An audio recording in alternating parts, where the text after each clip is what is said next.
अगर आपको ये अजीब लग रहा है कि हाल ही में एक्सीडेंट हुए कोरोमंडल एक्सप्रेस ट्रेन और सदियों पुराने द्वापर युग में जीने वाली शकुंतला देवी का क्या कनेक्शन है, तो मैं बता दूं मेरे चैनल थ्रिलर ट्यूब के दर्शकों कि ये कनेक्शन उतना ही अजीब है जितना अजीब इस बात का है कि इस सदी के सबसे बड़ा और भयंकर ट्रेन दुर्घटना को घटे इतने हफ्ते गुजर जाने के बाद भी घटना का असली वजह या दोषी कौन है या कौन सा चीज इसके लिए जिम्मेदार है, आज तक उद्घाटन नहीं हुआ।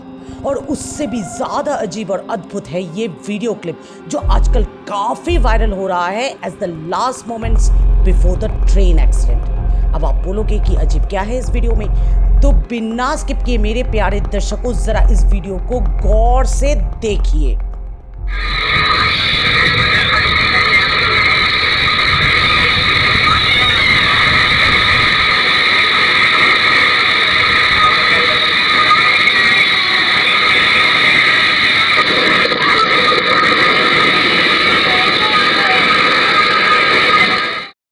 कुछ पल्ले पड़ा, चलिए मैं समझाती हूँ।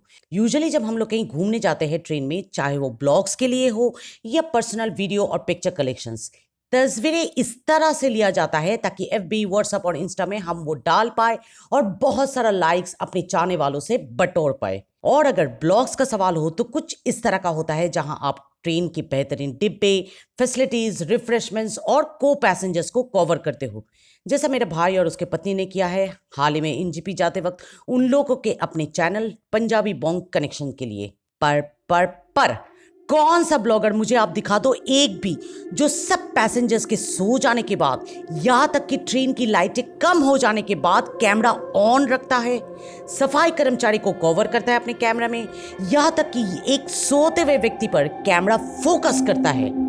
क्या वजह होगी कि ये कैमरा पर्सन डिनर के बाद, हर किसी के सो जाने के बाद कैमरा ऑन करके कुछ कवर करने की कोशिश कर रहा है? कहीं ऐसा तो नहीं कि इस व्यक्ति को शायद कुछ पूर्वाभास हुआ था जो वो कैमरा बंद करना चाहता था? शायद कुछ गलत या बुरा, इनफैक्ट बहुत बुरा होने वाला है, इस तरह का इंट्यूशन या सिक्स सेंस उसे महसूस हुआ था, बिल्कुल उसी तरह जैसे शकुंतला को हुआ था जब वो गर्भ अवस्था में दुष्यंत राजा से मिलने जा रही थी उसके महल में जलपथ के जरिए। उस वक्त भी एक भयंकर तूफान उठा था जिससे शकुंतला बच तो गई थी, पर शादी की अंगूठी बदकिस्मती से खो डाली थी। ये तूफान क्या सिर्फ तूफान था या एक पूर्वास उस तूफान का जो शीघ्र ही शकुंतला के जीवन में आने वाली थी, means rejection by Dushyant Raja. In fact जब बचपन में सिलेबस में शकुंतला देवी का चैप्टर हमें पढ़ाया जा रहा था तो आंखें फड़फड़ाने की वाकये से मैं बहुत विचलित हो गई थी। हर वक्त डर लगा रहता था कि मेरे बाएं आंख तो फड़फड़ा नहीं रहा है ना शकुंतला देवी जैसा, और अगर फड़फड़ा रहा है तो जरूर मेरे साथ भी कुछ बुरा होने वाला है। जी हाँ, शकुंतला देवी जब राजा दुष्यंत के महल में प्रवेश कर रही थी तब उसकी बायां आंख बहुत जोरों से फड़फड़ाने लगी थी। एक पल के लिए तो उसे लगा कि दुष्यंत राजा से मिलने का आइडिया आज ड्रॉप कर देना चाहिए, पर एज यूजुअल इस संकेत को भी अनदेखा कर दिया गया तूफान के संकेत की तरह और अनहोनी हो गई। नो, मैं यहाँ कोई सुपरस्टिशन या अंधविश्वास की पार्ट नहीं पर आ रही हूँ। मैं सिर्फ ये बोलने की कोशिश कर रही हूँ कि हर घटने का एक वाइब्रेशन होता है। इनफैक्ट हर चीज, हर इंसान से एक वाइब्स निकलता है जो हमारे पांचों इंद्र कैप्चर करके छठे इंद्र को एक संकेत भेजता है। उसे पढ़ना या ना पढ़ना हमारी निजी मामला है।